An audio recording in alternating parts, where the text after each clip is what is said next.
Good morning, everyone. I request everyone to kindly settle down and please put your phones on silent mode. Thank you. Namaste and good morning to all.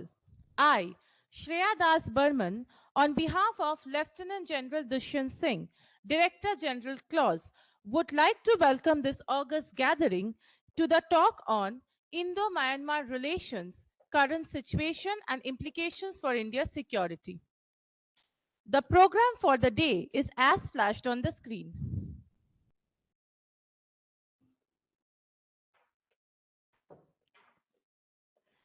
The increasing political instability in Myanmar became a matter of grave concern for India and the world at large.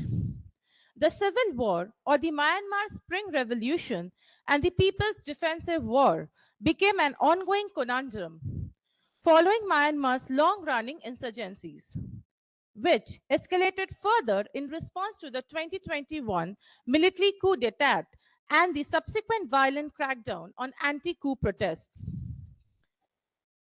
Such instability has potential security implications for India, with the risk of refugee inflow or illegal immigration from Myanmar. Coupled with the problem of Rohingyas, economic and social stability in the region is at stake and detrimental to regional security. The welcome remarks for the talk would be delivered by Lieutenant General Dushyant Singh, PVSM, AVSM, retired Director General Claus. The general was former Army Commandant of the Army War College Mao, former Corps Commander 11 Corps, and Chief of Staff Eastern Command. He was also the Inspector General Operations National Security Guards. The general is also a visiting faculty at RRU Gandhinagar. May I now invite DG Claus to kindly deliver his welcome address.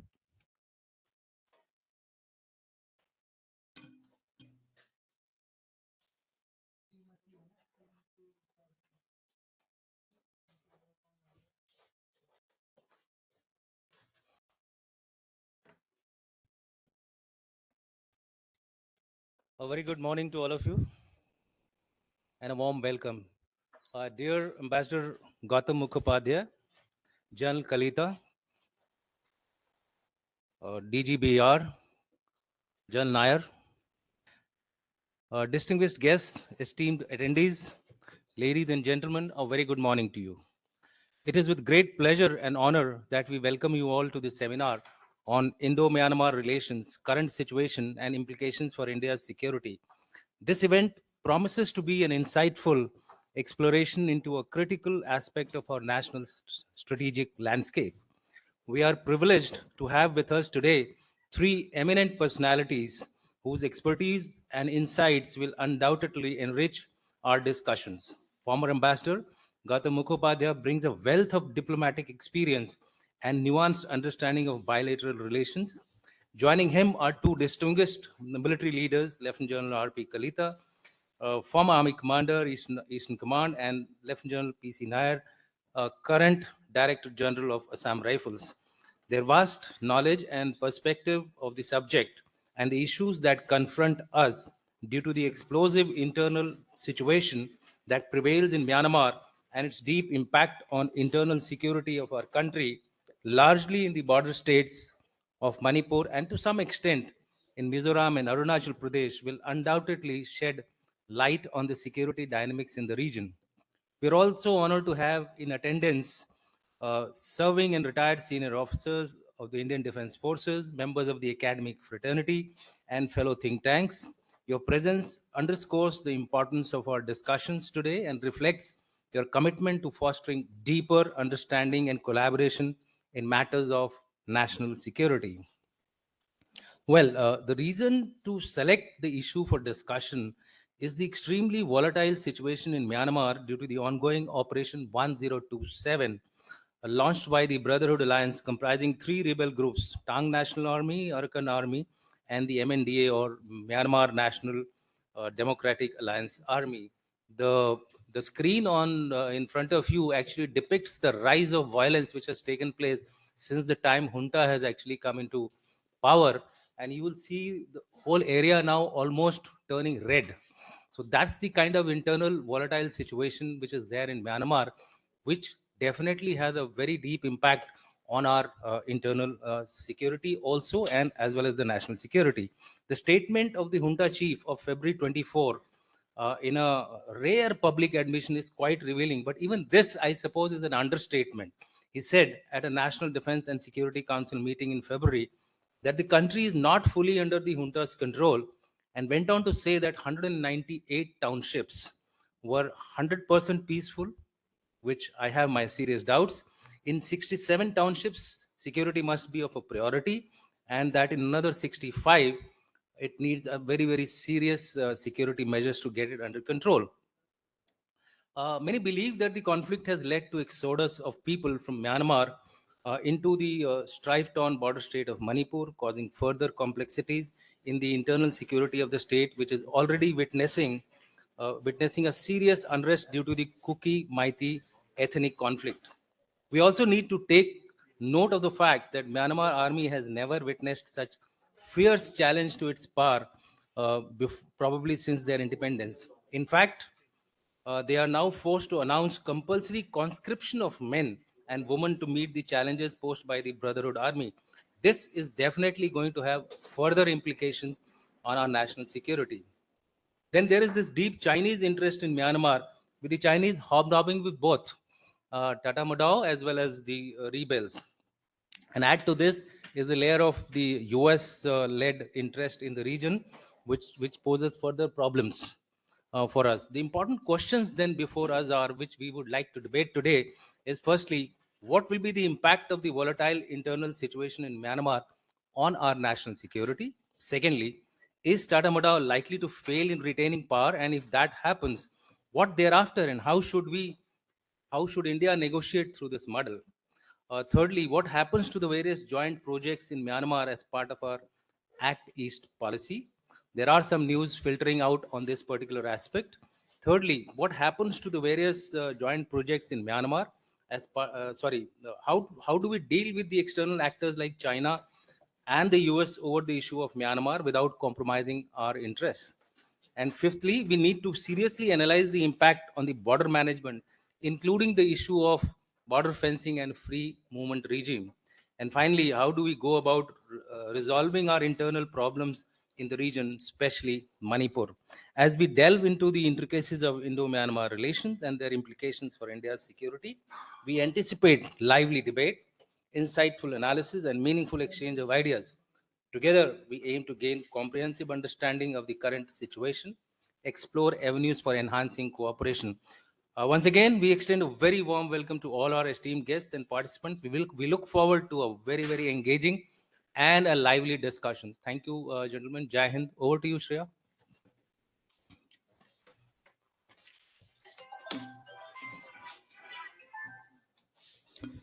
Thank you, sir.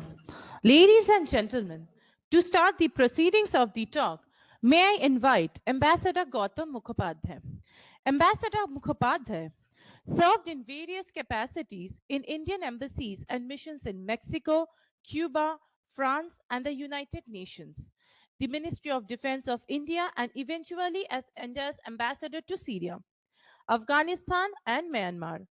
Currently, he is associated with the Niti Aayog's Niti Forum for the Northeast as an advisor and also holds the chair of CII Task Force on Economic Ties with Cambodia, Laos, Vietnam, and Myanmar.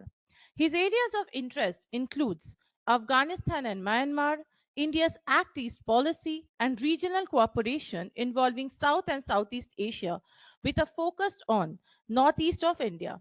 Over to you, Ambassador Mukhopadhyay.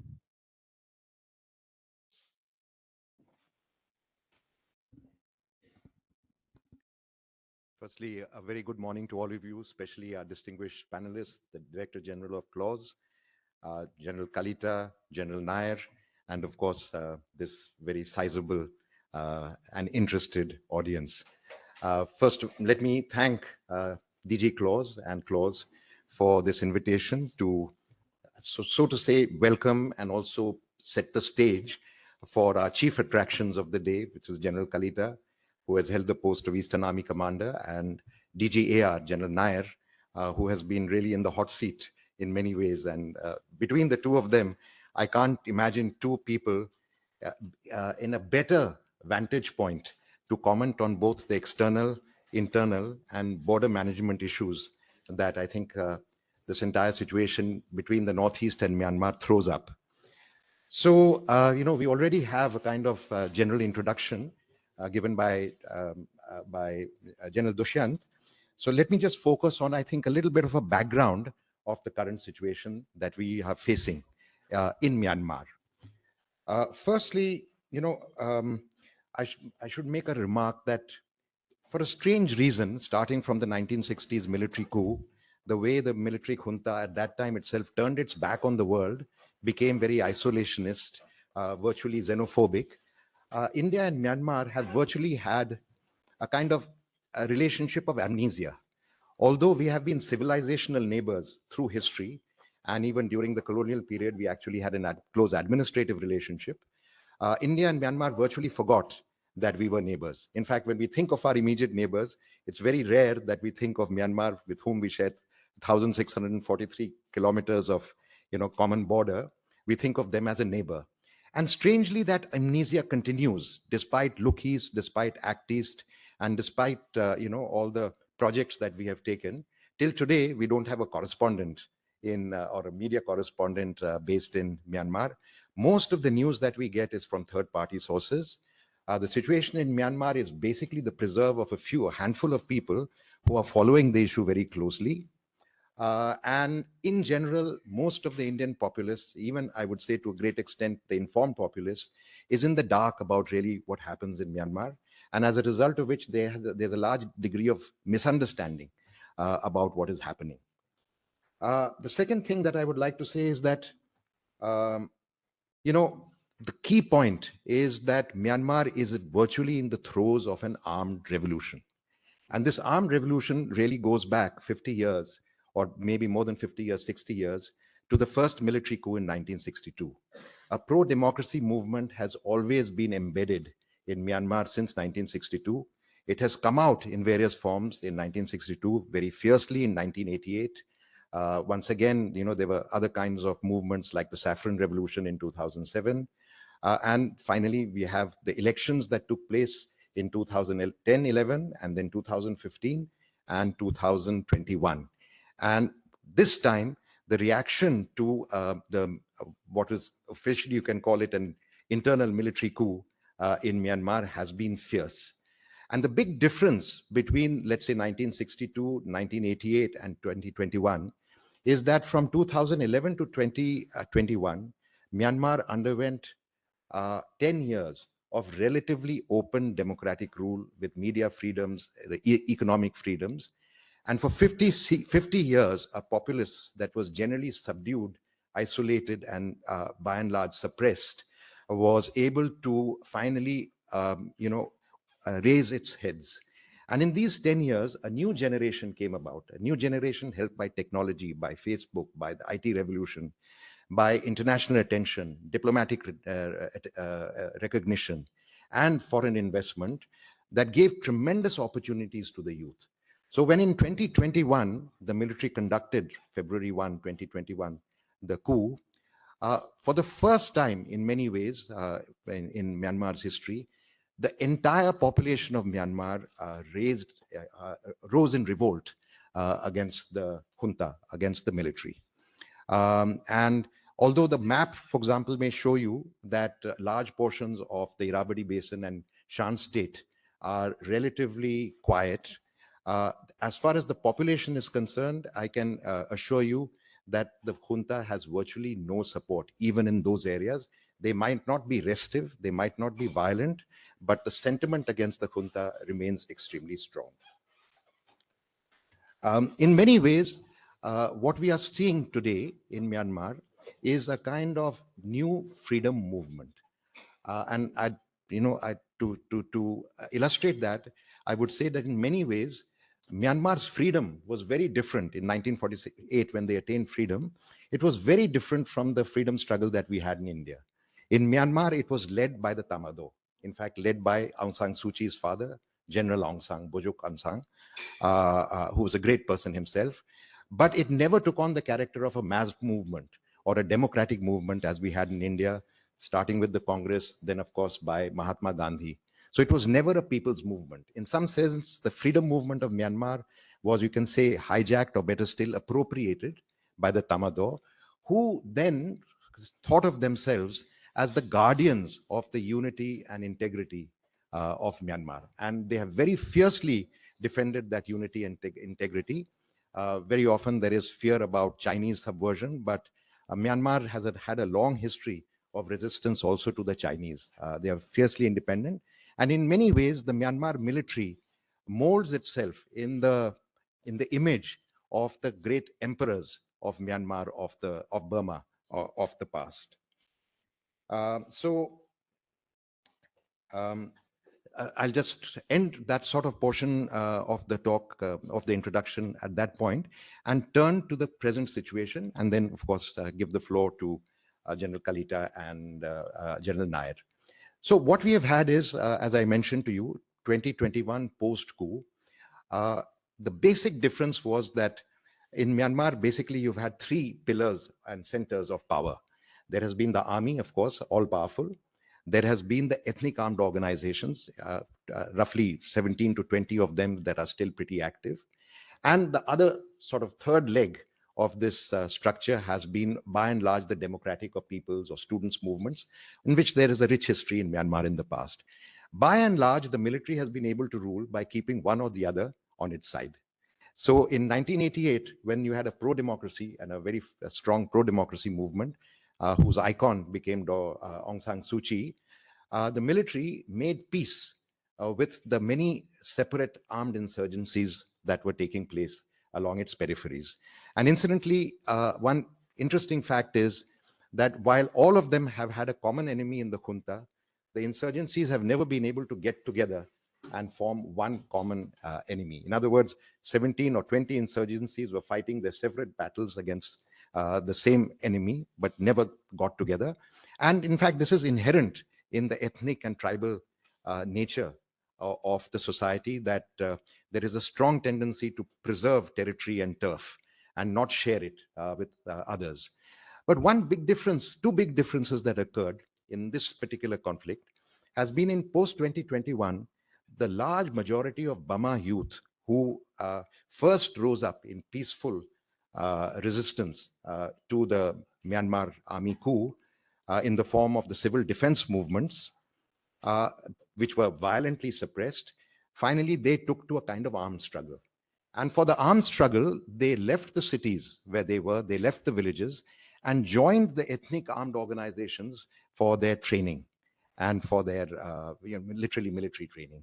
And these were young people, people in colleges, who left their homes, left their families, and went to fight in the hill areas. So lots of, the Karens were training people, the Kachins were training people. So this is how the armed resistance grew up.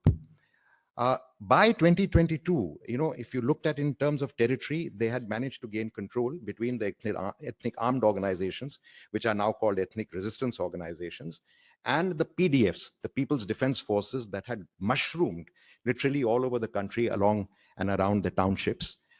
They probably controlled roughly 50 to 60% of the territory, but not necessarily the population of Myanmar. The big difference in the last 3-4 months has been the offensive, and I would say the coordinated offensive of the Three Brotherhood Alliance, consisting of the TNLA, MNDAA, and the Arakan Army, which General Dushyant spoke about, who coordinated these operations and have virtually taken control of the whole of the northeast of Myanmar, which is largely northern Shan, bordering on China, without China saying or doing much. In fact, the only intervention that China has made has to prevent their takeover of, let's say, the biggest city in that area, which is Lashio.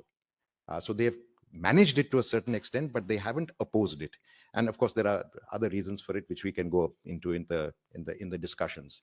So one has been this coordinated operations, and this coordinated operation started as Operation 1027 because it started in October 27th, and then kind of spread to other parts of Myanmar. So today we see a really strong resistance in Arakan, in Rakhine, and we also see a very strong resistance in the Karen and Karenni areas, which are just east of Naypyidaw. And that movement was called the 11/11 movement because that was initiated on November 11. And between them now, they have taken over 50 towns, which is the major difference. And many of these towns include border towns. On the Indian side, Zokathar in Mizoram, and on the Myanmar side, on the China side, most of the border trading points. So in effect, the ethnic armed organizations now control many of the border points. And as a corollary, they also are going to be controlling more and more the areas where we have our strategic projects, the Kaladan Multimodal Trade and Transit Project, and the Trilateral Highway, which is largely on the border between Tamu and Moiva, close to Mandalay. So I think this is one kind of effect of all this. And our problem, I think the problem that we've had, in our official policy, is that we have still tended to look at the Myanmar problem from the prism of 1988 and 1990. In 1998 and 1990, as you know, we took a rather overtly pro-democracy stance. And then the Myanmar army was able to attain control over the situation by making peace with the ethnic armed organizations with the help of China, and then suppressing the agitation in the Burma heartland. But also what they did was they struck up a narrative of Burma nationalism and Buddhism. And between the military, the Burma nationality, and the Buddhist religion, they in many ways actually, you can say, co-opted the resistance on a somewhat more nationalistic project.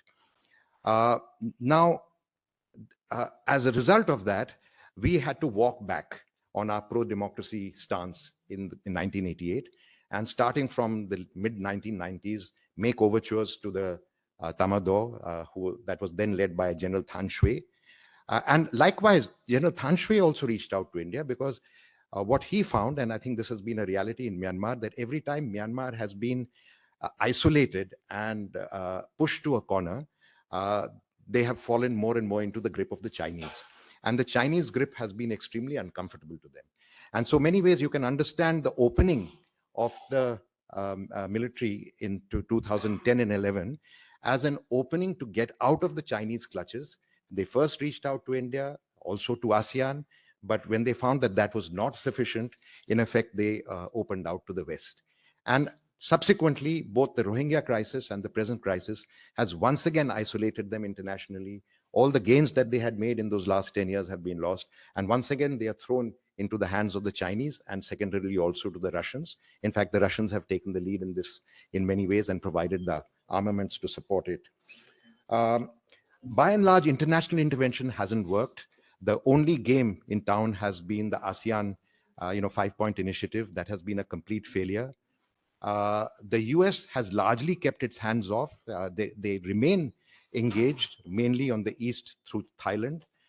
There is a tendency in India, especially among security analysts, to look for external drivers of the conflict, and tendency also to look at China and the US behind every rebel bed.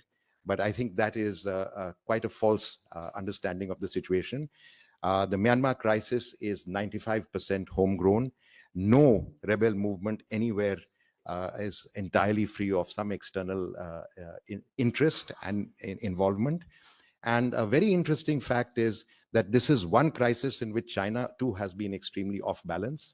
The United States hasn't really promoted democracy. In fact, their interest in democracy has now shrunk to Europe itself and mainly confined around Ukraine. And in fact, this is one area where the China and US have been in consultations, mostly away from the media, but very recently, openly, when Jake Sullivan, the National Security Advisor of the United States, met and publicly talked about the meeting with Foreign Minister Wang Yi. So what do we expect now? And I think these are some of the questions that we could pose to our chief panelists today, which is, what is the future of Myanmar? Will the junta be able to hold on? And if so, what? Is there a likelihood, is there a possibility that Myanmar may balkanize? And I say this with due consideration, because there is a tendency again in India to think that force will prevail. And in a way, this change came about sometime in the 90s. In the 90s, in the case of Sri Lanka, the LTT, who we kind of helped, turned its back on us and bit us. In 1988 and 1990, in Myanmar, we supported pro-democracy agitations. And again, we had to walk back the talk on that. In Afghanistan, our initial reaction under Prime Minister Chaudhry Charan Singh was to resist and criticize the Soviet intervention. But once again, sort of realism prevailed, and Prime Minister Indira Gandhi, when she came back, took on a much more pro-Soviet stance. And overall, our evolution has been for a country that was born under the star of people's movements and freedoms. We have largely turned our back on them, and we are dealing with the status quo, largely with a security-centric perspective in our region and beyond. In fact, today, if we look around the world, we are largely behind, in many ways, behind a lot of dictatorships, including in Afghanistan next door. So we have this issue. And the second issue that I think is very fundamental is to what extent and how much is this impacting on us? When we talk about roughly, as far as I understand from the Assam Rifles, about 30,000 plus minus refugees, not illegal migrants, refugees in Myanmar.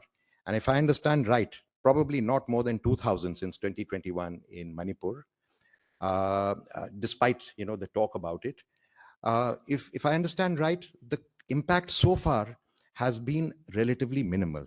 Compare this with 1 million refugees from Myanmar, Rohingya refugees from Myanmar in Bangladesh, or Tibetans or Tamils or Bangladeshis in India in previous conflicts.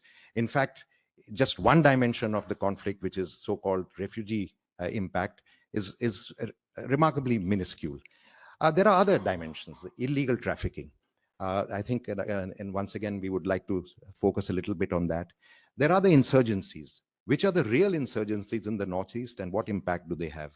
I would hazard, and General Kalita and General Nair can correct me on this, that perhaps the biggest insurgency still alive in the Northeast is the Meitei insurgency in about 7 proscribed groups that still exist. While there are talks on with factions of the ULFA and, of course, with the NSC and IN, this is one outfit with whom we don't really have serious talks, other than a very dubious, surrender or a peace agreement that was struck recently with one faction of the UNLF.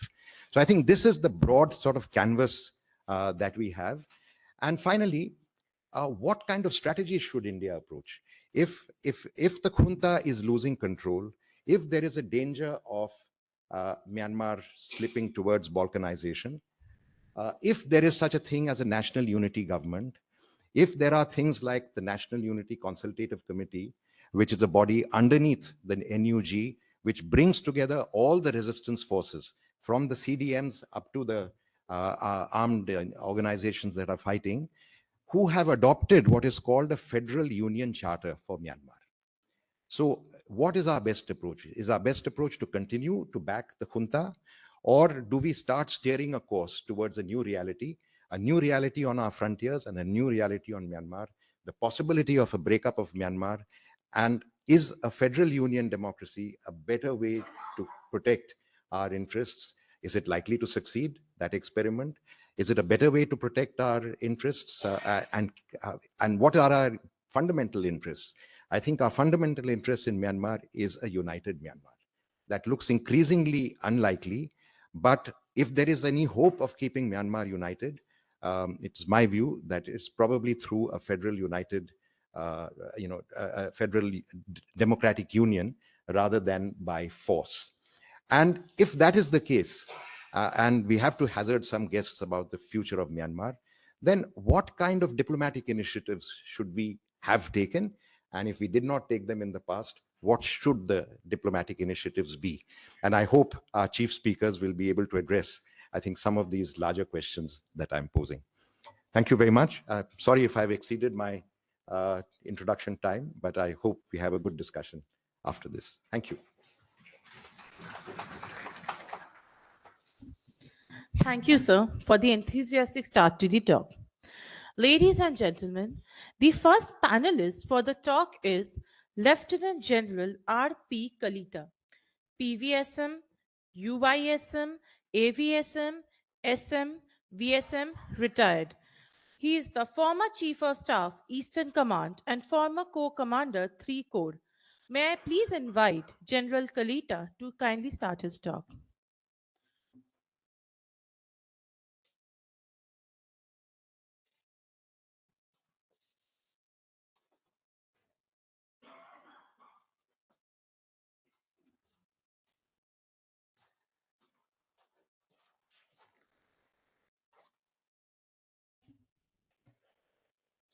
Uh, Morning, ladies and gentlemen.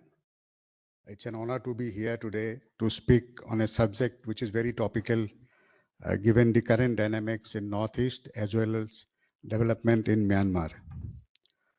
Firstly, I would like to thank the DG Claus for giving me this opportunity of sharing my views. And in fact, Ambassador Mukhopadhyay has made my job easier by covering the background in adequate detail.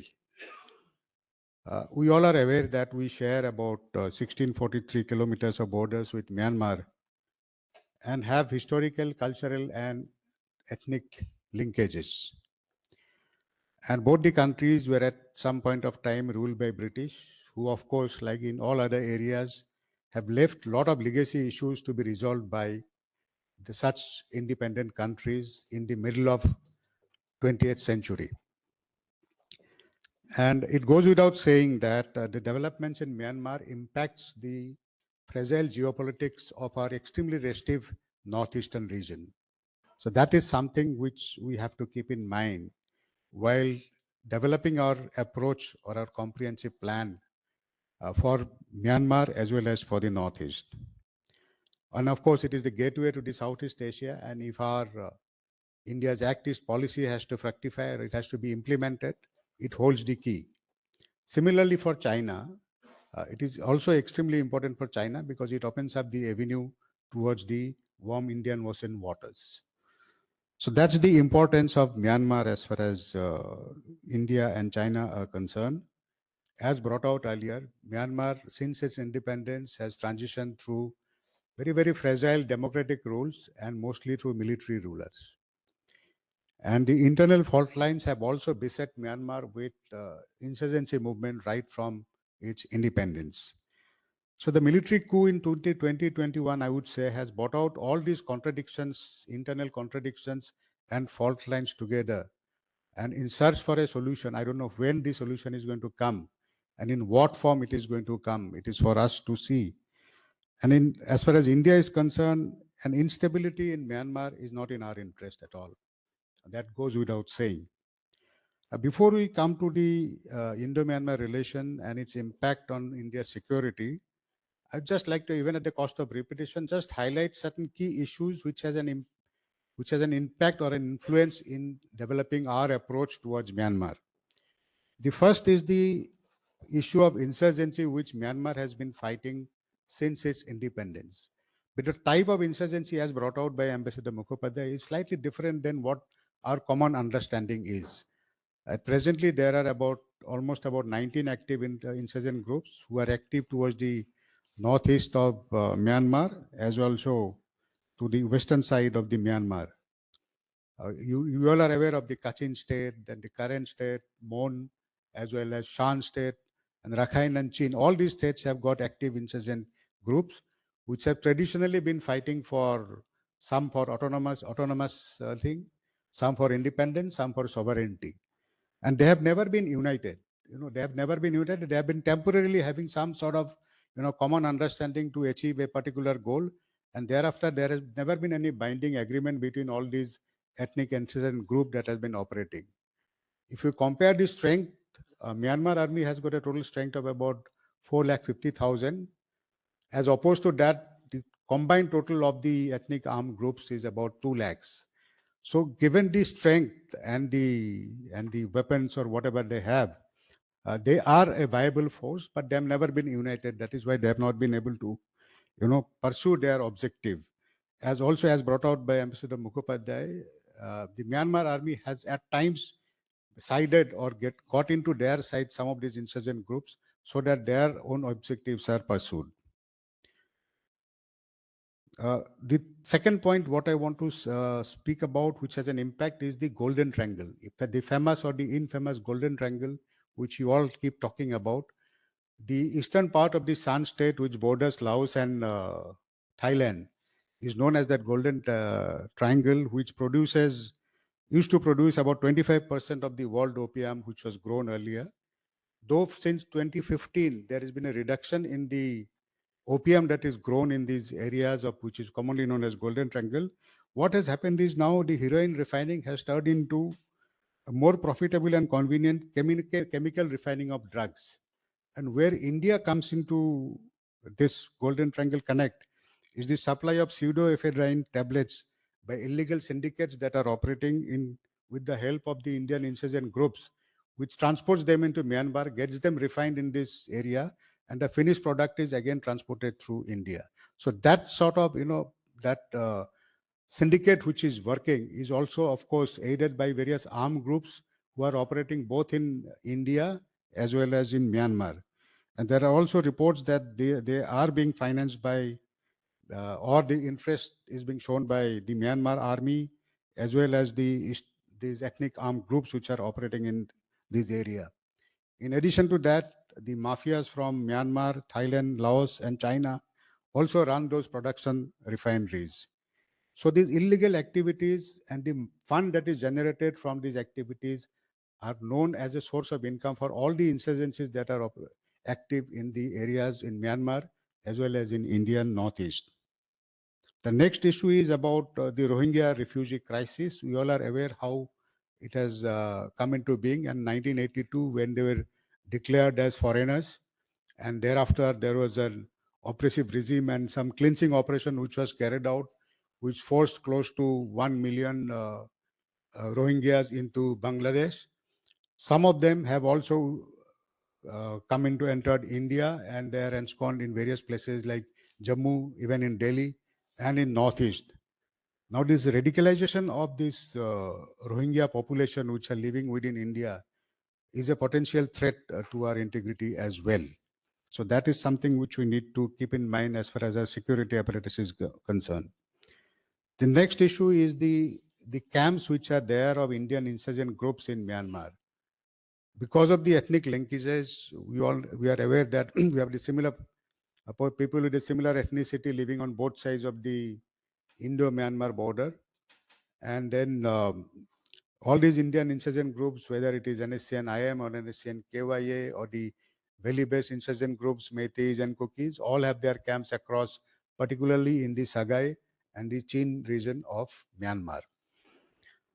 So these are the complexities as far as we are concerned. You all are aware that in 2019 and 20, Indian Army along with the Myanmar Army had carried out an operation called as Operation Sunrise, which was launched against the Indian insurgent group camps, both towards the northern part of the Sagae region as also in the Chin area, where some of the insurgent camps were destroyed by the Myanmar armies as well. While Indian Army blocked or the established a blockage in the Indo-Myanmar border. There is another important aspect which impacts our security as well, is the relationship between Myanmar and China. The China and Myanmar, like India and Myanmar, have also historical linkages.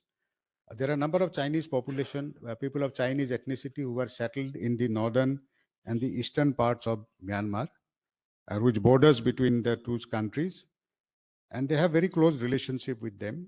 The Myanmar and China had signed the Treaty of Friendship and Non-Aggression in 1954. And China is the Myanmar's largest trading partner as well as the arms supplier to all the three Army, Navy, Air Force of Myanmar.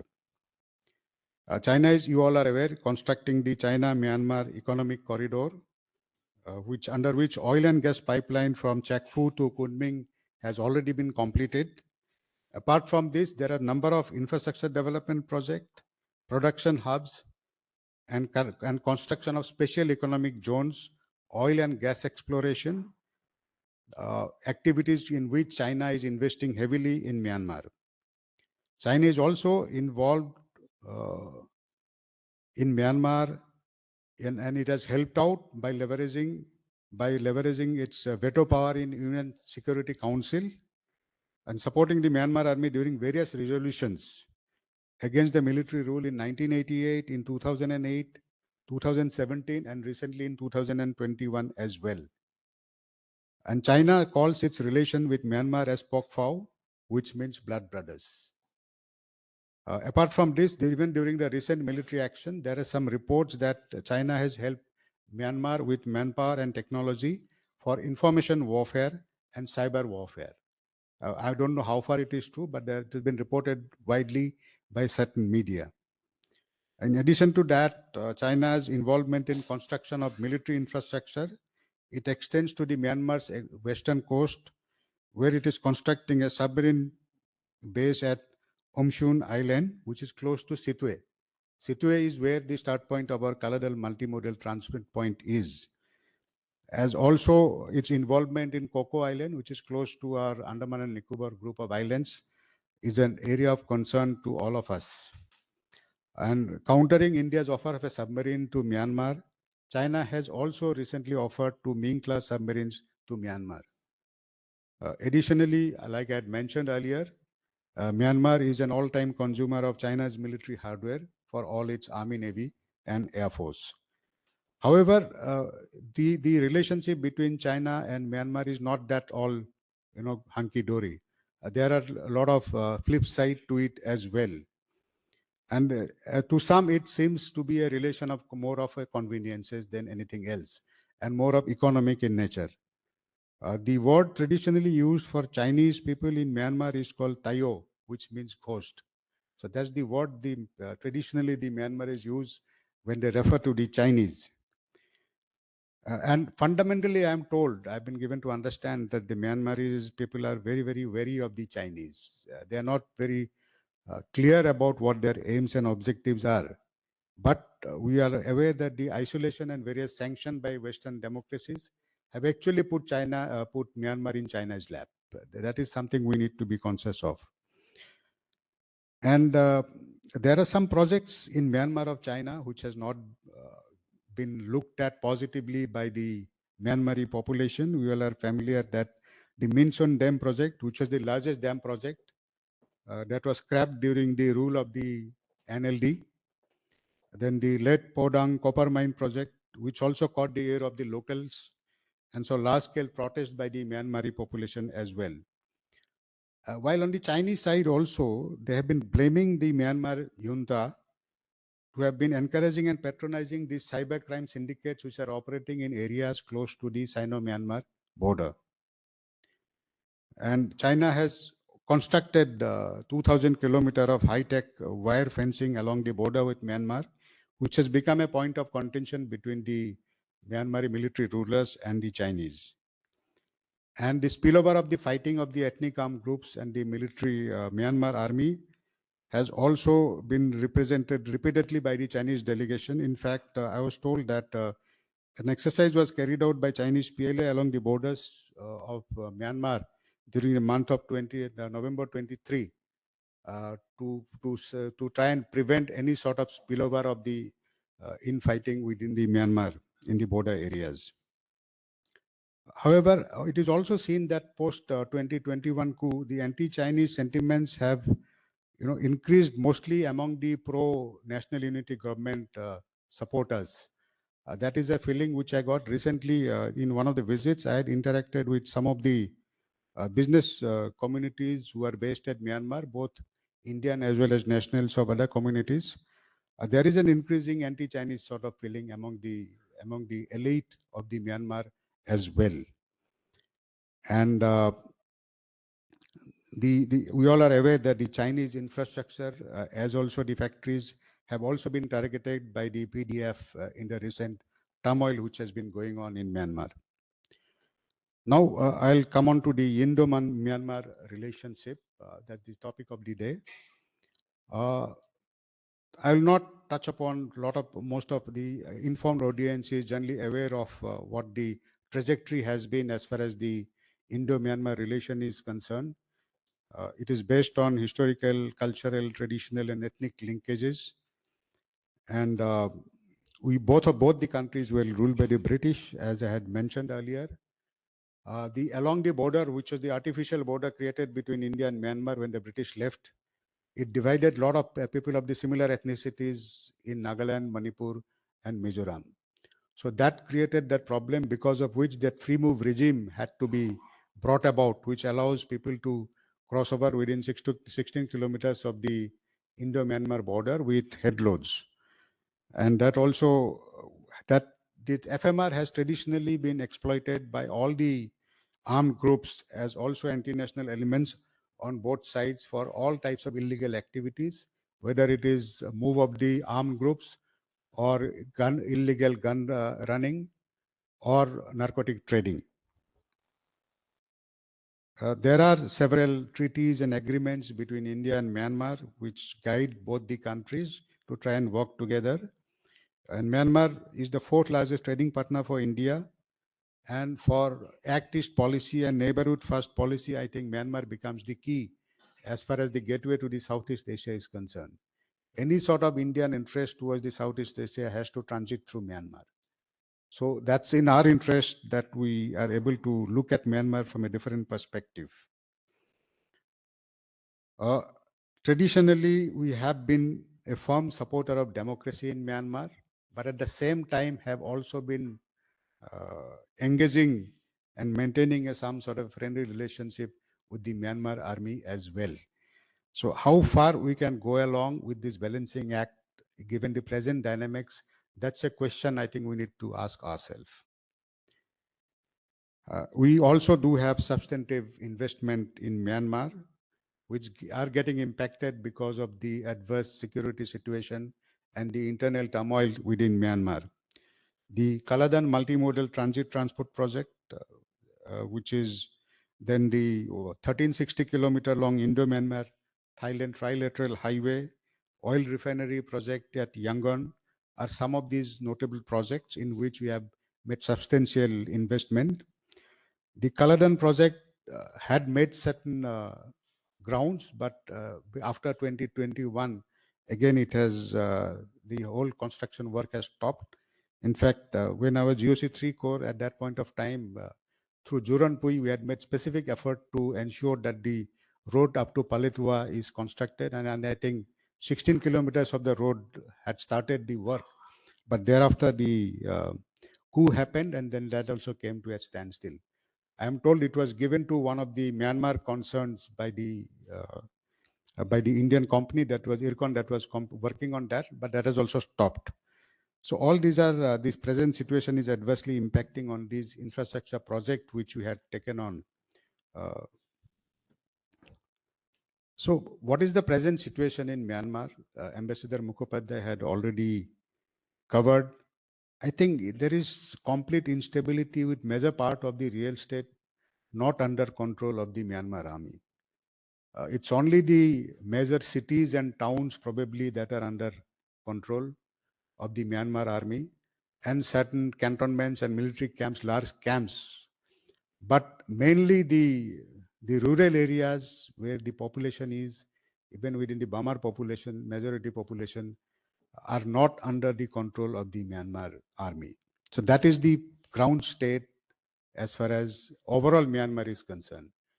Now, if we take our this thing to the Shan state, along the Sino-Myanmar border, the majority of the towns, even within the border, next to the border, has been captured by the Three Brotherhood Alliance, and that has really impacted the situation in those areas. If we see, even in the Arakan army has also captured Paletwa, and I'm told they are just about 20 kilometers away from Sitwe, where Myanmar army is still there. So in majority of the places, the Myanmar army has actually surrendered. In most of the places, they have either surrendered, they have joined hands with the PDF or the ethnic armed groups, or in some of the places close to the Indo-Myanmar border, they have crossed over to Indian side to seek refuge. And you have heard in the media reports that number of them were then repatriated through the More-Tamu border areas. So there is a total sort of instability as far as Myanmar is concerned. I recently met a businessman who is based at Yangon. He told me that he had some 600 acres of some cultivation, and one day one one of the military leader general, he just came and he said, "Okay, it's mine." So he says, "How can you take it 600 acres of cultivated land as yours?" So he says, "Okay, no, it's mine. I have said that it's mine. That means it's mine." So that's the sort of, just to the lighter side, that's the sort of, ground situation in Myanmar where nobody is sure. And there is a lot of apprehension among the business community who are based at Yangon about the future of businesses in Myanmar as well. Some things which I want to bring about is what Ambassador Mukhopadhyay had mentioned that we must look at is what is going to be the future of Myanmar. Even if there is a reconciliation between the fighting groups, the pro-democratic forces as well as the Myanmar army, will they be able to reconcile? Even if they come into some agreement, how will they coexist?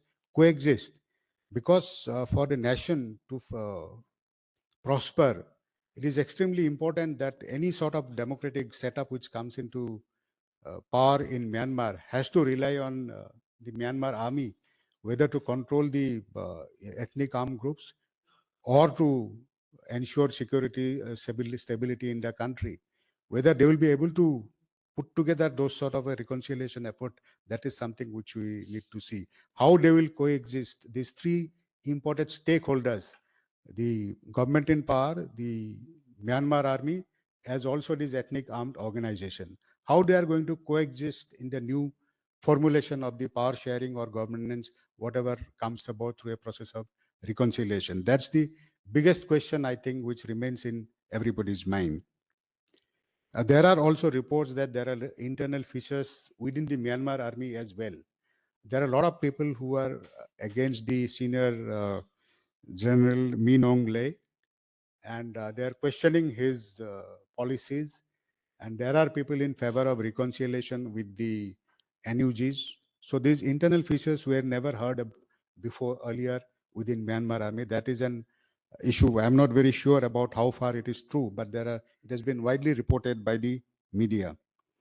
The forced military conscription has also created a lot of tension within the Myanmar societies as well. There is a huge queue of people who are trying to flee and go across to Thailand. I have already discussed about the Sino-Myanmar border areas. The situation along the Indo-Myanmar border, I'm sure DG Assam Rifle would like to cover it in detail, and we'll take it up during the question answer session. I think that I'll leave it for that. But only a couple of things which I want to mention is about the situation in Manipur, which I think has been exacerbated because of the instability in Myanmar. These Manipur issues we can discuss We'll again discuss that in the panel I discussions. I think think that will be much more lively. that is something which I leave Manipur and that IMB I leave for the. There are certain things which I thought that I'll make certain recommendations before I end my talk, and we can discuss the other issues during the panel discussion. While it may not be prudent for us to take sides in the internal strife, but something as a regional power, I think we need to use all our leverages, whatever leverage we have, to initiate a peace mission. I think we need to facilitate, as a regional power, a dialogue between all the stakeholders. Whatever leverages India has or various personalities within India have must be used to start the dialogue. All these three stakeholders must come into some sort of a dialogue table. Unless that happens, the instability will remain. We also need to engage with all the stakeholders to ensure security for all our infrastructure projects which are going on in Myanmar. And we also need to take a lead, I think, in the international forums to end the isolation and sanction against Myanmar.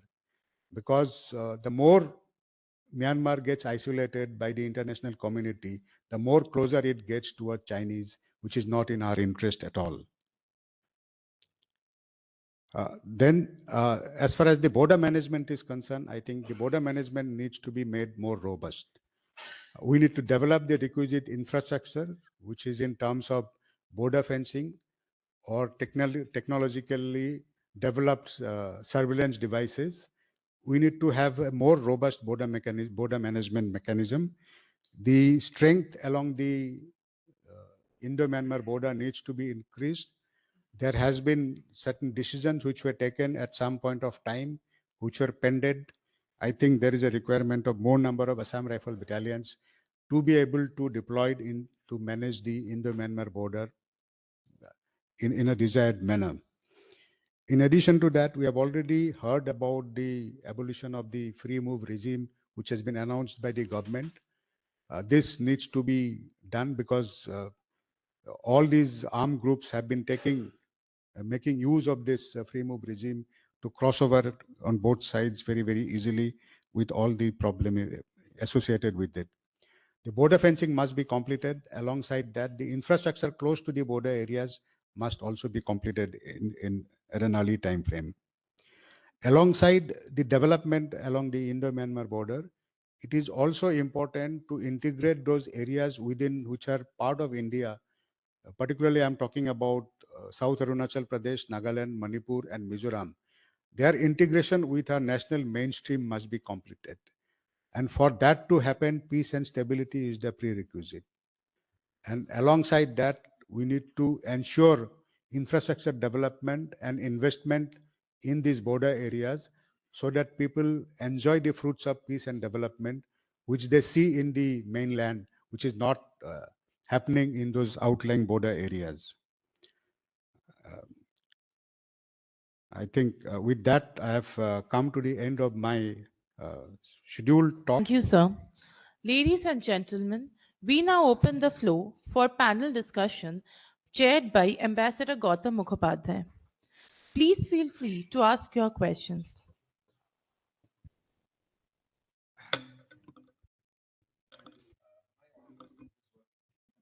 Sir, just switch on the mic. Yeah. Yeah, okay. Well, first of all, a very big thanks and compliments to General Kalita and General Nair. I think between them, we have a totally comprehensive presentation on both the Myanmar situation or how it impacts on India, as well as a number of recommendations, views from a vantage point that I could not think could be better at all. Along with the sort of comprehensive nature of their talks, I think we've also had very, very, very interesting insights. And if I were to start, I mean, I must say that they have thrown up a very large number of questions, but I've had my say. And I would like to begin by, in fact, opening the floor to questions to either of our two primary panelists. And in case there is something addressed to me, I'm sure with General Dushyant's permission, I could also address. And if there is any time left, then of course I would like to throw up my own. Sure, sir. Sure, sir. So, closer, yeah. So the floor is open. I invite speakers. Please identify yourself and keep your questions as short as possible. Comments are also welcome, by the way. Yeah.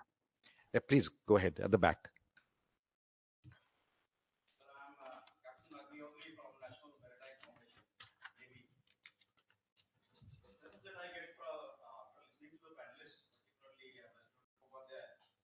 That the current situation in Myanmar is quite precariously poised under the current dispensation, to the point that the country might get balkanized and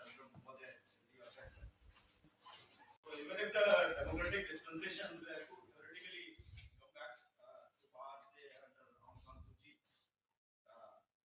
though that thing looks like a it looks like a non-starter for the present. Will the situation reverse itself for the better, or is it so gone down so far that it is irreversible? Thank you. Yeah, sir, I recommend, sir, all three of you can respond to the question depending on the comfort level and the experience. So, since he's asked a question related to your statement, it would be better that you respond, sir. Thank you. Well, thank you for the question. Yeah, actually, we are presented with uh, with two equally bad choices. We have a situation that is already bad and to me is irreversible. One of the characteristics of this conflict is that now the Myanmar army is plainly resorting to use of indiscriminate force. By and large, air power, artillery power, their ground troops have depleted, deserted, have become demoralized. They are not being able to recruit fresh. So if I look at it in terms of a kind of longer term perspective, I see the junta losing ground and essentially ending up, let's say by the end of this year or by the middle of next year, as a kind of rump garrison state with very little actually ability to do anything on the ground except fight. And in fighting, they're resorting to the technique of essentially attacking civilians in order to build pressure on the ethnic resistance organizations not to pursue their attacking policy. So this is one. The second is the probability of an incomplete nation. I talked about 1948. I talked about the appropriation of the independence movement, its monopoly by the military. That in many ways, Myanmar is an incomplete nation. To the extent that there is a nation, it's largely a Burma nation. The ethnic forces represented in Myanmar are not very well integrated, and there is a very strong vociferous tendency. Now, the likelihood is one, I said, and we should not be surprised or frightened about the prospect of balkanization. In some ways, we should, for other reasons. But you know, balkanization has happened in our time. The former Yugoslavia has cracked up. The former Soviet Union has cracked up. And there are other states that could be incoming. And my immediate comparison is with these two. And Myanmar is likely to go in that direction. It's not necessary that they'll become separate states, de facto and de jure states, but it's very likely that it will be a virtual fragmentation with even possibly enclaves, not even states. In fact, the PDFs are fighting as in the form of townships. And this is not unusual. You know, in Myanmar history, apart from the periods of imperial power, which were basically three, the rest of the time, the country has been small statelets and states. So we are presented with the prospect. The danger is that such a situation will be totally cannibalized. I mean, it'll be an open field for China to cannibalize Myanmar, particularly on the eastern side, but even more. Now, in this situation, what are the options that you have? The only other option, and the large majority of Myanmar ethnic armed forces are not looking for independence. I think the Arakan army is, but many others are not. They are looking for autonomy. They are looking for a federal democratic union. And I feel that even though a federal democratic union has a poor chance, it is a better chance than the current trend, which is to try to keep the country together by force, which is already failing. In fact, we have 3 years to recognize the signs. We did not recognize the signs in 2021, it happened. But today, with about 60% of the country or more outside their hands, I think the trend is very clear. The only question is whether it will happen in 2024 or longer. So I think we have between two bad choices, in my view, and of course others may differ, that it is more prudent to, of course, you know, we cannot switch from one day to another. We have to keep our relations with both sides. Very likely there is a possibility that there may be a split within the Myanmar army also. Some section may like to go hard. Some section may like to go towards some kind of reconciliation. The overall thing is, my reading is that the opposition forces today will not accept a military led future for Myanmar. The military has to step back and take a, you know, an important role. And again, this is important because we cannot have a situation like Iraq where the Myanmar army, which is the only institution other than the new parliament that has been in power for 70 years, can just disintegrate and leave a total vacuum in its place. So it's in our interest also to preserve a strong role for the military within a united and probably democratic Myanmar. Sir, I would like to just add a rejoinder to it, in the sense that Jan Nair gave a statement a little contrary to what you have said. So I would like to seek the views of Jan Nair as well, as to, he said that he has firm belief and faith in the Tamadao to come out victors as far as this particular situation is concerned. So could you just, you know, Uh, my hypothesis remains the same, sir. It doesn't change. And I'll give you reasons for that. Firstly, let's talk of, I'll just talk of all the actors who are involved in this. The ethnic armed groups themselves, Ambassador Mukhopadhyay himself said, there is no coherent fighting that is happening between them. Each of them, traditionally, like it's happened from their time of independence, they're only looking at their pockets of interest, and that is how it will continue to be.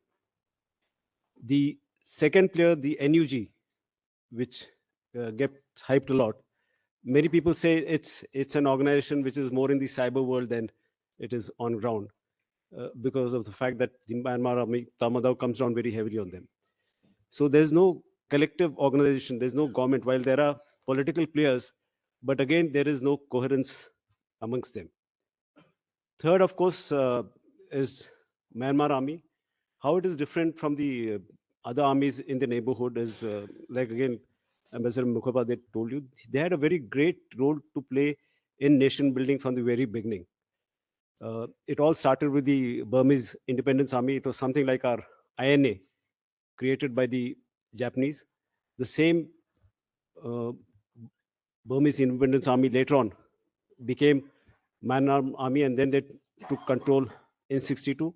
And after 62, there's been no looking back, despite the small periods of democracy and despite the 2008 constitution, which is still in existence. So the country at large has been looking at them, at least the Bamar people have been looking at them as people who are looking after the sovereignty, integrity, stability of the country. No matter what the youth feels, there are actions happening against them, but I don't think it will last long. But most important player, of course, in all this is China.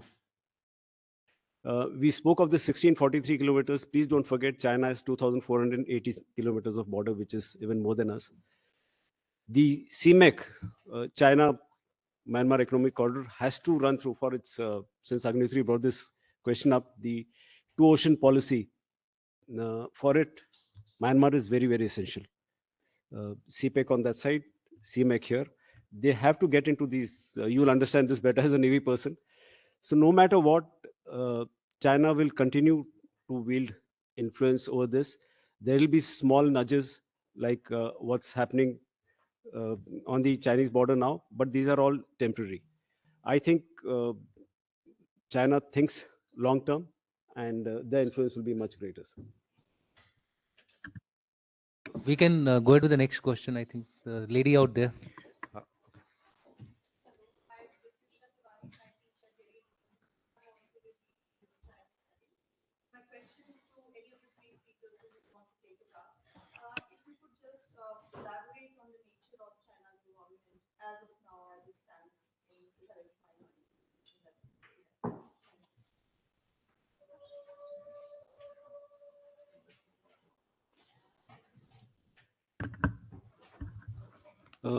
I spoke about the groups that are there on the Yunnan border.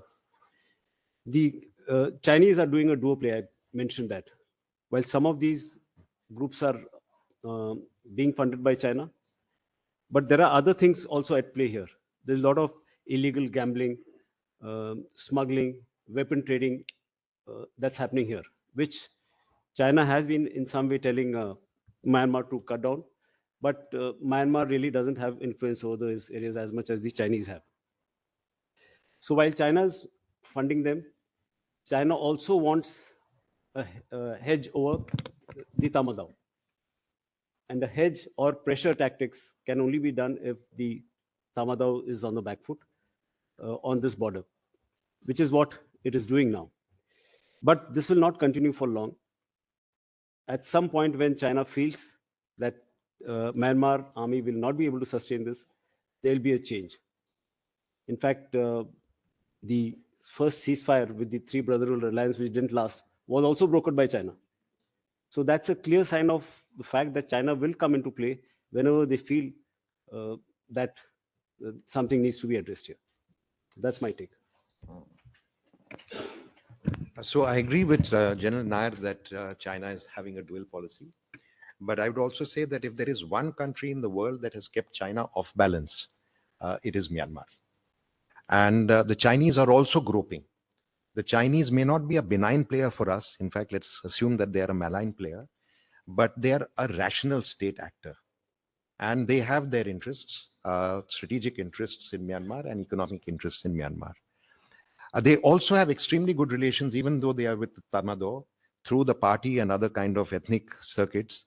They have extremely good relations with the NUG. They are talking to the NUG. They're also talking to many of the ethnic armed groups are in fact under their strong influence.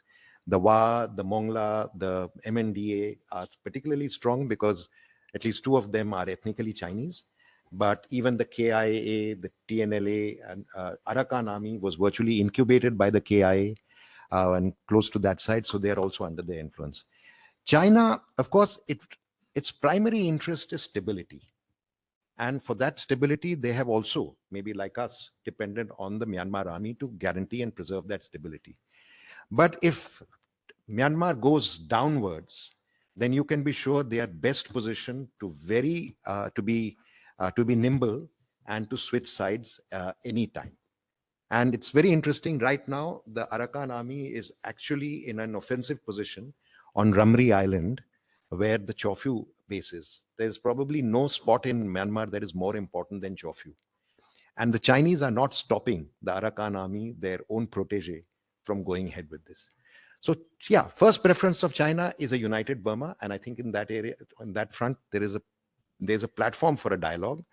But if it does not go according to their wishes, they are capable of making agreements with the forces that are at their border, as well as with the Bamas, as well as with the Arakan. And they are well positioned. Unfortunately, we have not taken such proactive steps. We should have seen this coming and we should have done it long back. Yes, sir. I'm Major Chakravarti, and I've seen the Tatham Daw at very close quarters. It was posted in Vietnam. Now, being a diplomat in Vietnam as a colonel, I was surprised. Normally, the ambassador's office and the chancery are much bigger, but I found the DA to be having a much bigger office than the ambassador. Ambassadors should take orders from the DA. There's nothing happening. Now, this was extremely strange for me. And I was quite close to the PA, Chinese and everybody, and even I didn't find the Chinese this thing. I am only saying one thing. I think I agree with General Nair. You can keep getting Aung San Suu Kyi and everybody else, but the Tatham Daw is not prepared to compromise its position, whether in terms of golf courses, in terms of hotels, in terms of everything. Once an army, I mean, they got an army commander, Eastern Command sitting here. I saw him play golf in Guwahati after his retirement with Talukdar, Brigadier Talukdar. Please, he should like to, what you call, I got a photo on my WhatsApp that he's in Guwahati. But if you see the Tatham Daw, all there, they've got a lot of property in the United States. Brigadier Myotin was the DA, and I'm telling you, he had property in every country. What are we? And I think we did the wisest thing on earth. I don't want to open up what we did, but I was in Northern Command, and we gave them everything which is supposed to be given to get them on our side. And we gave them the weaponry. I mean, very much against the Indian Army saying that, can we face Pakistan? I was in a very responsible position. I don't want to open up.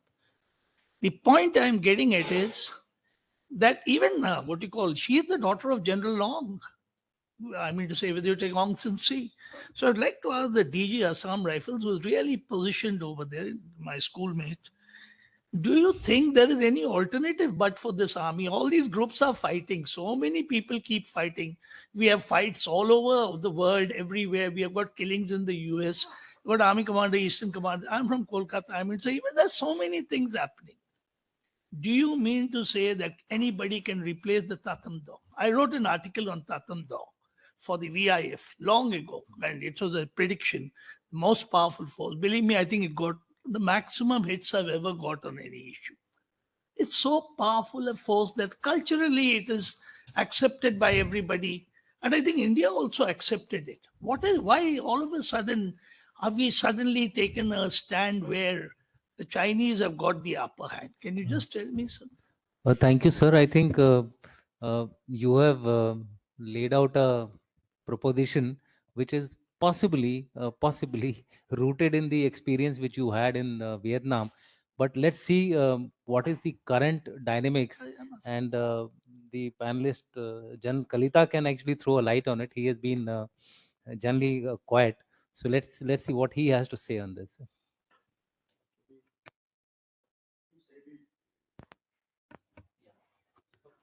Possibly the Myanmar army was powerful once upon a time, sir, if I may say so. What has happened is possibly in the hierarchy, in the top hierarchy, maybe thinking something else or enunciating certain other policy. But if we see what's happening on ground, it's totally different. The Myanmar army units at the tactical level are disintegrating. Wherever in the places they are under attack, either they have surrendered or joined hands with the PDF or the ethnic armed groups, or have sought refuge in Thailand or in India, and then thereafter they have gone back. The condition in which they had come across in Manipur and Mizoram is pathetic, sir. I don't think any army survival can depend on such poorly motivated and poorly trained soldiers. That is a question which I want to raise, having seen the on-ground situation as of now, sir. What was happening earlier probably is a different situation, sir. What is the thinking in Yangon or Naypyidaw may be different, sir. But what's happening closer to the borders, whether in border along the China or along the Indo-Myanmar border, where they are under threat, under attack, is totally different. So their survival, I would agree with Ambassador Mukhopadhyay, is a question mark unless they come into some agreement, which they have been following all these years. They come into some agreement with some of these ethnic armed groups, align themselves and get over that immediate problem, and then thereafter they go into some other agreement or some other arrangements. So that's something which we'll have to see, sir. But on ground, their condition is not very good. One Yeah. sort of sentence to this, I was in the East Europe division of the Ministry of External Affairs when the Soviet Union broke up. And there was a kind of almost, I would say, psychological resistance to the idea that the Soviet Union that we depended upon so much that the Communist Party could ever lose power and that the Soviet Union could ever disintegrate. It was just not something in the realm of imagination. We could not allow ourselves that. I think we are in that kind of moment in Myanmar. And, in many of these units that I agree with both General Dushyant and General Kalita, some of these units are now being, they are composed and even headed by not infantry fighters. They're being headed by medical people, signals people, and they've just literally been cobbled together out of residual forces brought from here and there. How do you expect them to fight? Faced with an opposition, they'll give up. And you are all from the army. You know that however much air power you have, however much artillery you have, finally you need those ground forces, and those ground forces are literally fizzling out. So I think that's what I think. I think, sir, you hit the nail on the head. If you see the Russia-Ukraine war also, that's actually suffering more because of the boots on ground. You have PMCs getting into the fighting. We have two questions from our right flank. Yeah, Nitin, you want to speak? I just want to because we haven't talked about the implications on India. Okay, I was thought of coming to you at the end. So you can sum up the No, I'm going to sum up. and make my concluding remarks that much easier. Okay, yeah, let's give a chance to the youngsters. They are the scholars out here. So let's see, what do you have to say? Yeah, go ahead. So my name is Steve. I'm a research fellow with the Indian Council of World Affairs ICW. 2 points or 2 questions. One is that if there is going to be a negotiated deal or some form of a negotiated settlement, what is it that the Tatmadaw can offer the EAOs? Because whatever they have offered was part of the 2007 constitution. or the 96, 97 peace deals where they made some of the EAOs into bodyguards. And now that the EAOs have actually controlled territory and creating a situation where other countries have to directly negotiate with them at a formal level. The Arakan army saying that they are interested in the Karagan multimodal is a polite way of saying that was recognized us, we will keep the project running. Second is that what is the level of internal cohesion among the EAs?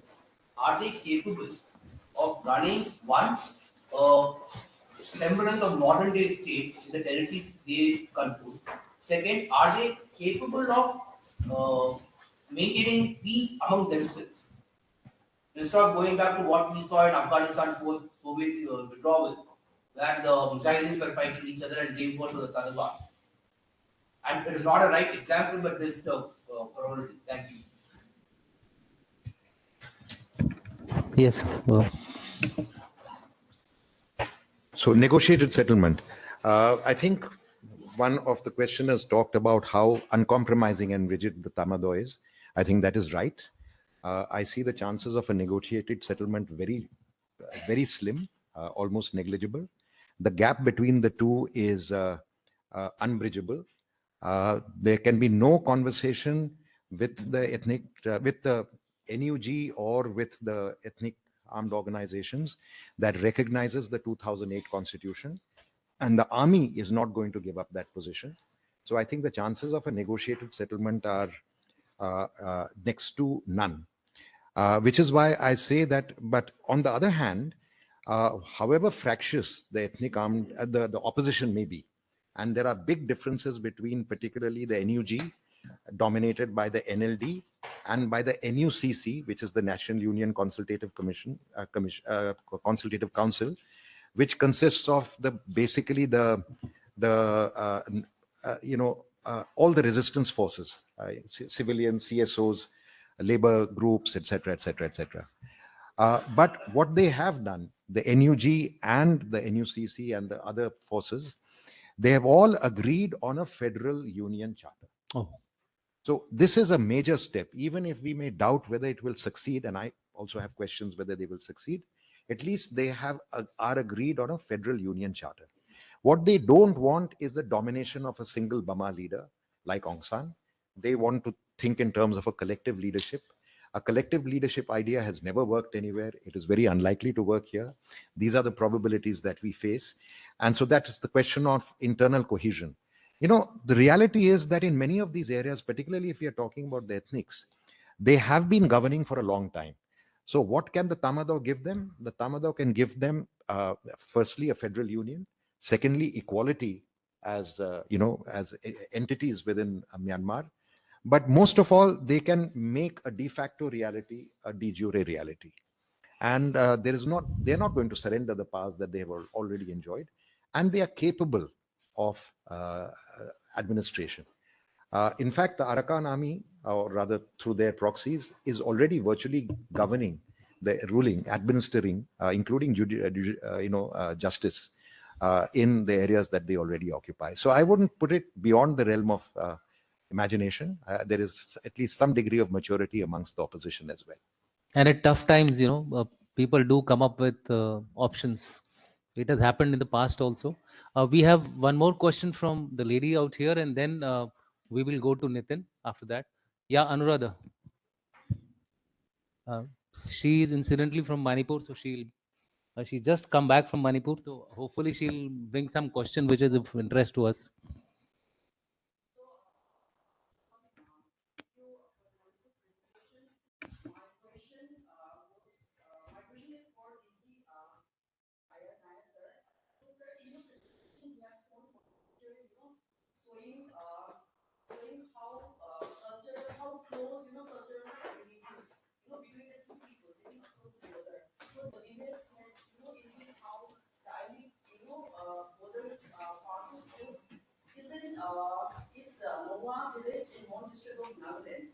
So, by giving this point aside, now it is, FMR Fimonism or strategy of Fimonism becomes, the talk of the town. So, given, these two situations and given, the close culture affinity having, between these people, What do you see? I mean, what is the proposal?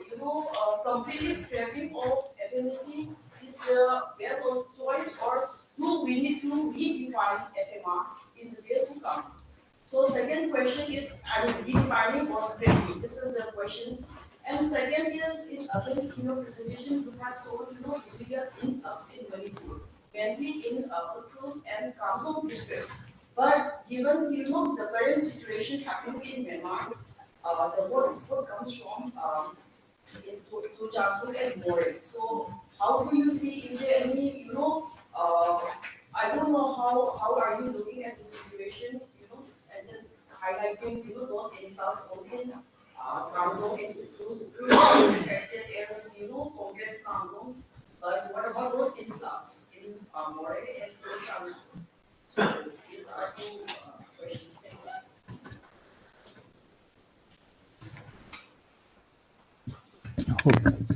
Uh, Anurag, I'll take on both questions of yours. First, you spoke of this cultural affinity, FMR, and my views on FMR. The government has already given its directives of what they have, the plans that are in place to scrap it. So I don't know what you mean by how do I redefine this. But in terms of looking at it from the people who are there, I told you subnationalism is very rife. It is there, and it will remain for some time. And even if the FMR gets scrapped and this fence gets made, it's not going to happen very soon. You know the territory there, you know how difficult it is. My understanding, DGBR is here.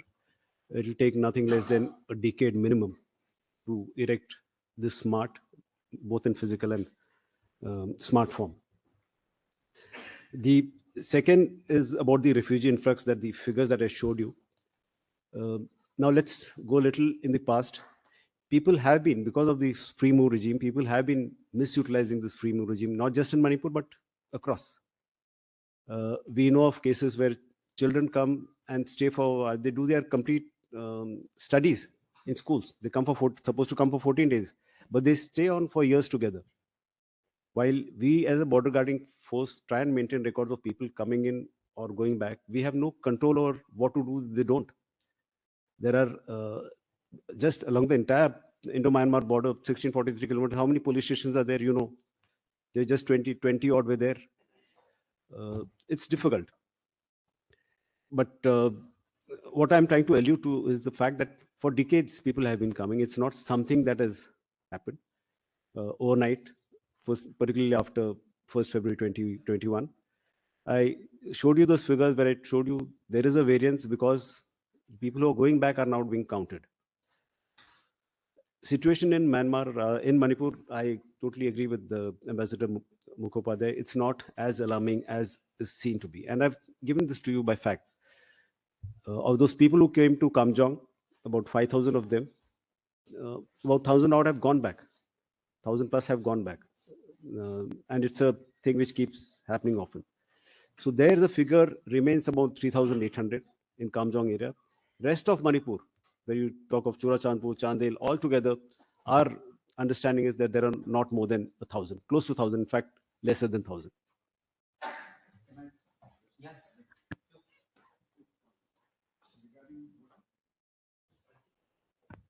Yes.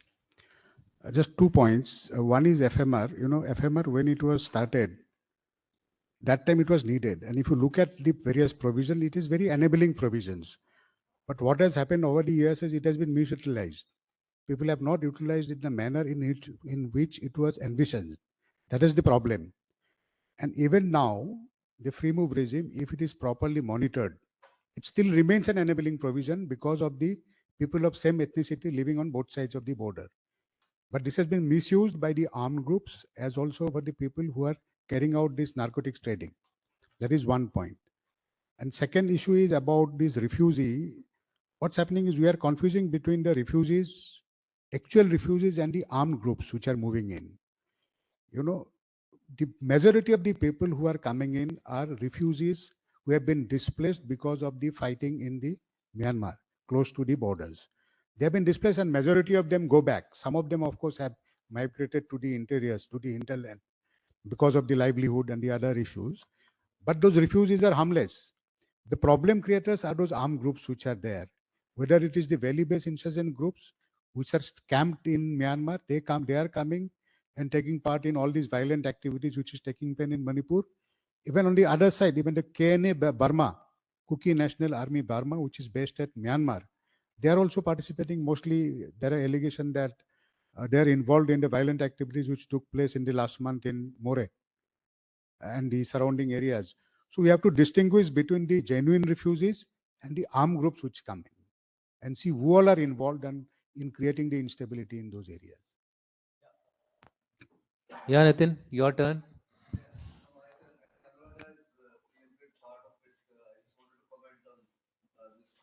Apprehension that is there in the Northeast, and my friends there keep talking with different voices. If you talk to a Naga or you talk to a Mizo, then they have a different opinion. You talk to a Manipuri or somebody in Manipur, they will tell you that this fencing is needed. My point here, I just want to flag it here, that the government needs to be a little more proactive in giving out these points what General Kalita just mentioned or what General Nair said, or even what another Mukhopadhyay said. Because if you're talking about sub-nationalism being rife on the border, that might just get more accentuated or more will get more prominence and a boost if you do a fencing. I mean that's a counterintuitive kind of a point that I'm trying to make here, and therefore the government needs to have a all comprehensive policy to let people know why the fencing is coming, why the free movement regime is going to be scrapped. Because otherwise there is a lot of misinformation, misconception, and then this can be used by the insurgent groups to create problems. As it is, there are enough problems in the northeast in that area. It will only create more problems if this information or the perception management is not handled properly. And that's something that I think all of us must take note. That's what I want to make. I think that's rightly said, but we are running out of time now. What we will do is we also have audience online, and there are two questions which we have filtered out of those questions which the audience have been giving. One is from Jan Sharma. So we will take these two questions, and then I'll request your pardon for concluding this particular session because we are already gone beyond our 12 o'clock deadline. The first question is by Jan Sharma for DGAR. Okay. Please do state about the situation in Manipur with AR being at the receiving end. Wasn't the 6-point oath by MPs, MLAs in Imphal in January 2024 a pathetic idea? This question, in fact, both I would address it to DGAR as well as to Ambassador Gautam Mukhopadhyay and to also to the former Army Commander General Kalita, because all three have been actually affected by this somewhere or the other, because he had just left. I think he had left about 10-15 days back when this particular thing happened. So first we'll start with the DGAR, then Ambassador and General Kalita. Quickly.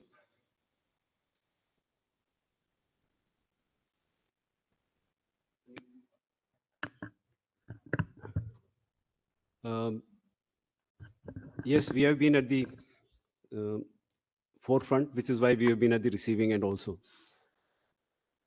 Now, a lot of the narratives that have come in the national media are false, agenda driven, and really don't give a true picture of the happenings there. I will just like to tell you one issue which you must understand. Perhaps this will send a message across. We have troops there in which we have people from both communities there. Surely we can't be seen as being partial to one at the cost of other. If it was the case, we would have had, you know what, I don't have to spell it out. You would have a serious state of unrest within our battalions. But it is the hard work being done by our commanding officers and COs. They've kept them together, made them understand, and we are being absolutely neutral. So when you put yourself in between a fight, when one community is going to attack the other, and if we arrest them, we stop them from going, obviously the narrative that gets painted is against us. We are okay with it because we are doing our job, and I've mentioned this in many interviews. Bad press doesn't really affect us. We'll continue to soldier on, continue to do what is happening. What the politicians do, you spoke of this 24 January incident. It's a political decision. It's at the local level. We have nothing to do with it. It doesn't change our methodology of operation. That's it. Thank you. I- I'm a little out of my depth in this question, but let me answer it as a citizen, not as a diplomat now. I thought we should get the Right. the civilian perspective as well. So before I come to that, in response to what Nitin just pointed out, I'd like to sort of draw the attention of all those who are interested here to an online article. Actually, it was print as well as online that I wrote in the Deccan Herald on February the 3rd, which looks very closely at this FMR and border fencing issue, of course, from a critical point of view.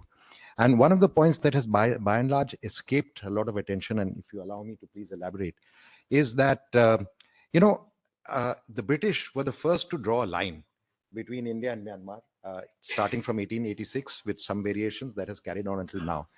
But they knew that if they actually tried to enforce it as a hard frontier, which they did in some other places, they would invite trouble. So they kind of wisely left this to be open. And in a way, that was the wisdom that under which the new independent Burma also acted when they had their Burmese passport rules in 1948. They left open the FMR. The Indian passport rules of 1950 left open the FMR. And the 2018 agreement, again, lots of variations, basically just codified and rationalized, harmonized it, restricted it a little, taking into consideration security and other concerns, and made it 16 kilometers instead of, let's say, 40 kilometers as it was earlier.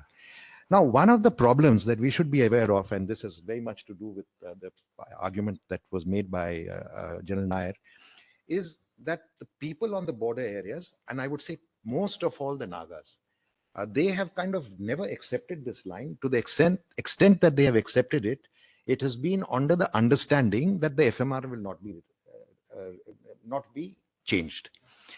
But if you start imposing a hard frontier, including border fencing, the sentiment of a population being divided is so strong that from both sides, people will even question that border.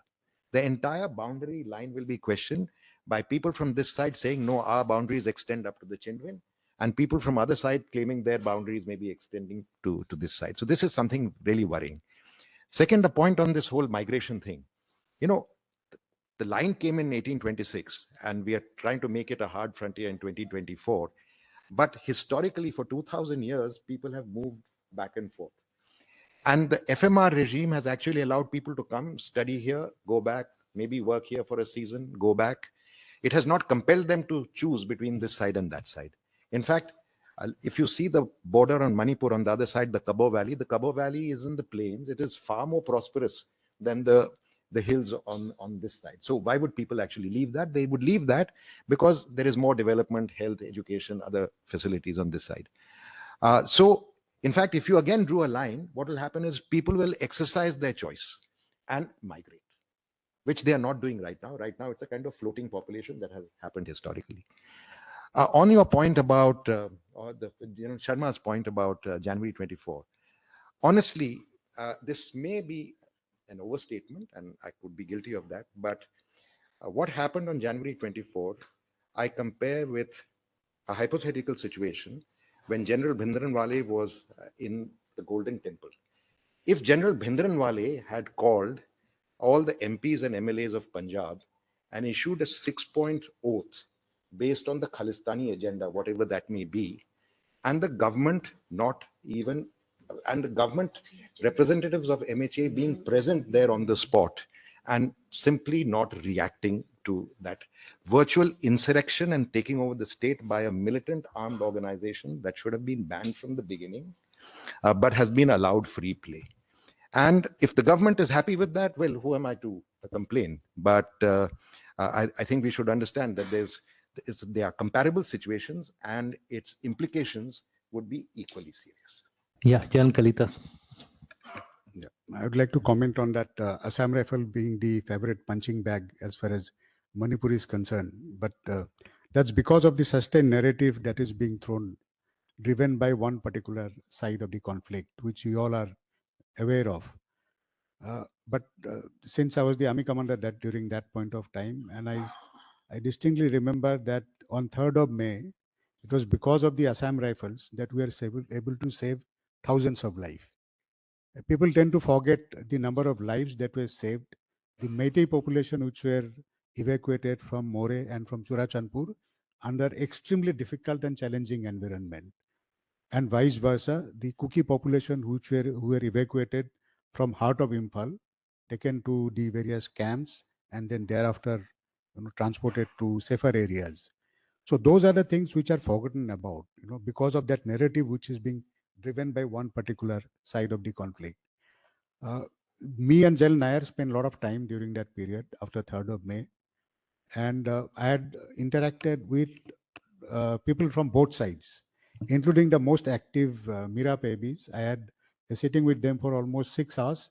There are about 50 of Mira babies who came and questioned me on the similar subject, what we are talking about now, that why it is that Assam Rifle is taking side in the conflict. So I told them to narrate, give out the incidents which they wanted, which they were quoting, and I gave them the counter side of that particular incident. And what they had interpreted and what actually on ground had happened was entirely different. And after 6 hours, I was able to even convince all those Mera babies that the narrative that they have been hearing in the media or what their perception is about the situation was not correct. And similarly, we also had interaction with the Kuki NP as well as the ITLF and the various Kuki groups. Their side of the story was totally different. So it is based on the narrative that is being driven, I think. And I would stand by the neutrality of the Assam Rifle. I think they have done a tremendous job at the ground level, at the tactical level. The various commanders and the soldiers on ground have faced extremely difficult situation while managing the situation there. Thank you very much, General Kalita. In fact, we also have the second question, but in some way or the other, it has been answered by all of you. I'll just read the question so that all of you are aware as to what Riya Sharma had asked. We must not underplay the situation. Limited recruitment for Tamadao. It controls largely Irrawaddy River, 60% with the rebel groups, 70% of our borders are with TBA. Arakan Army seeks vast sums in Kaladan project. If TBA establishes independent state on our borders, how should we respond? Is fence a feasibility with Mizoram government and Kuki resistance? So in some form or the other, I think we have answered this question. But if you would still like to add some final comment to it, I request any of the panelists to do so. Just one statement unrelated to the question. I fully endorse. I think the ringing appreciation for the Assam Rifles and the Indian Army in the current situation. Thank you. In Manipur, honestly, but for them, the bloodshed would have been much greater. Yeah, and we still hear, in the media, people talking about replacing Assam Rifle, etc. I think we should not go by what is printed, everything in the media. We should go by, and that is why I thought of calling the DG Assam Rifle to give out the correct perspective on this particular issue. With that, I would like to thank the panelists, our esteemed guests, and all of you out here for a lively discussion. Due to shortage of time, we could not take more questions. I'm sure I had myself about 5-6 questions. I would also like to thank DGBR, who before I thank, and I think he should make a comment on the fencing, because that was one thing which I was expecting a very detailed question on the feasibility from the point of view of physical construction of the fencing in this particular area. Thank you, sir. I'm grateful for being given an opportunity for which I am not exactly prepared. So now, in as much that I don uniform and am regularly used to being ambushed, very clearly the border has been defined as approximately 1600 odd kilometers. There is going to be approximately 300 kilometers, which is terrain-wise no-go.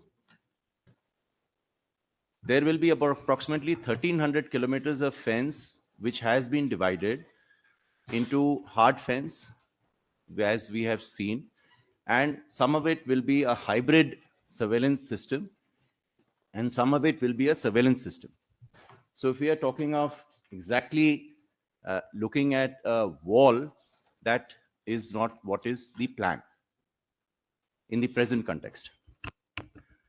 The question is it feasible? Yes, it's feasible, but it will have extreme challenges. That is very rightly brought out by the DG Assam Rifles. We are not looking at it being done rapidly.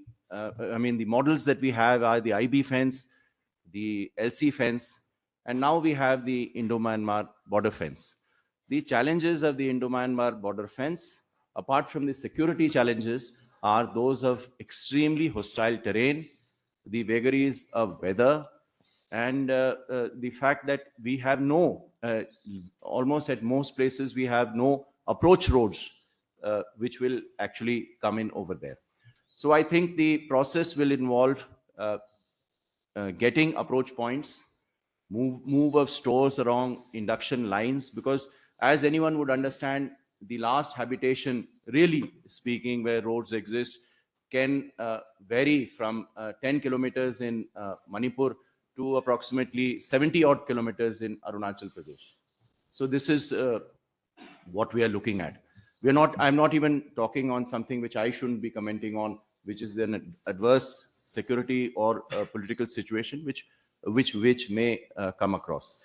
But the fact is, will it get constructed? Yes, it will get constructed. We are quite certain about that given our the thought that we need to do it, the impetus which is being given, the resources which are being applied, in due course, this will come about. I think from what I have gained from the sense of what everyone else is speaking is that it is required. Because there will be a point in time where we have seen, what I've learned is that the FMR is being brutally abused, and it has created and will create in the future more problems than we can bury our head in the sand and say that we shouldn't do anything and we should laissez-faire, leave things alone. But I think a decision has been taken, and many people who have been there agree with this, that there is reason enough to harden this, make an application that what are the sovereign borders of the country. Thank you. Thank you, panelists, for an insightful and a very engaging session. And thank you, audience, both online and who are present here, for your questions. May I now request Director General Claus to kindly deliver his closing remarks and vote of thanks. Thank you, Shreya. And thank you, the panelists. It had been a very lively discussion, good presentations. But at the end of the day, I think I'm left with more questions than answers. I think that's the net sum of today's discussion. But definitely it has done something in our minds, and that is, as the ambassador had said, the amnesia probably has started going away, and we will start looking at Myanmar and the Northeast possibly a little more critically, a little more interestingly, as to how it will impact our national security. With that, I would also like to acknowledge the idea of unity government which is a federal in the nature, and India playing some kind of a peace mission role out there, maybe more in the form of negotiations, offering negotiations before the Chinese step in, because we must realize that China has a very deep eye as far as Myanmar is concerned, and as far as its interest in keeping the eastern front of ours, boiling, because that will distract us from our major national security issues, which are in the north and the west. So with that, I would like to once again thank our speakers, Ambassador Gautam Mukhopadhyay, Lieutenant General Kalita, Lieutenant General Nair, for their insightful and a frank talk on the subject. I would also like to thank the Deputy Chief of Army Staff for having spared his time and come in for the panel discussion, including the DGBR for sharing his thoughts on the fencing. I would also like to thank A1 Fence, the company which has today sponsored this event and made it a success.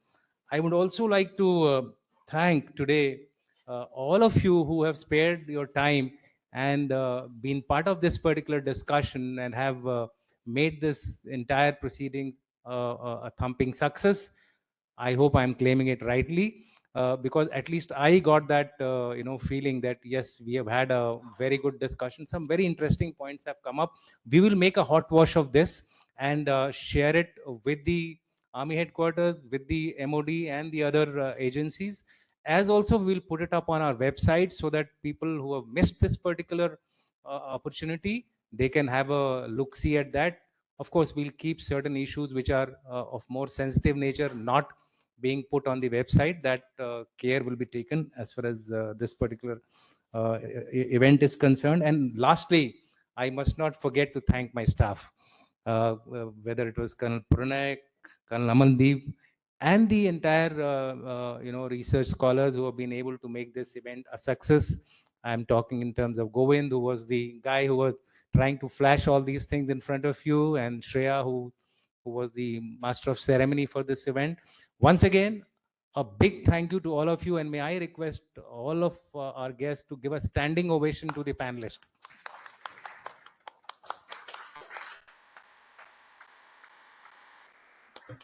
And the event is not over before we make the necessary presentations to our guests. Thank you, sir. May I now invite the DG Claus to kindly present mementos to our panelists. Ambassador Gautam Mukhopadhyay.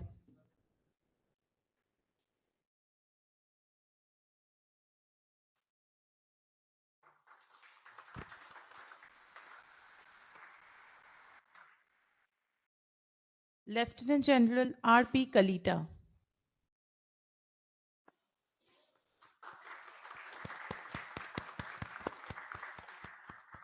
Lieutenant General P.C. Nayar.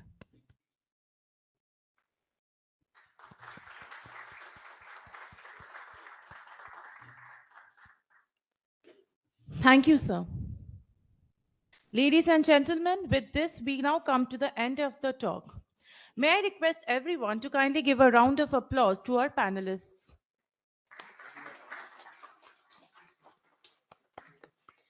We would like to thank our sponsors, A1 Fence Products Company Private Limited, for supporting us in this endeavor, and also our audience for being with us today.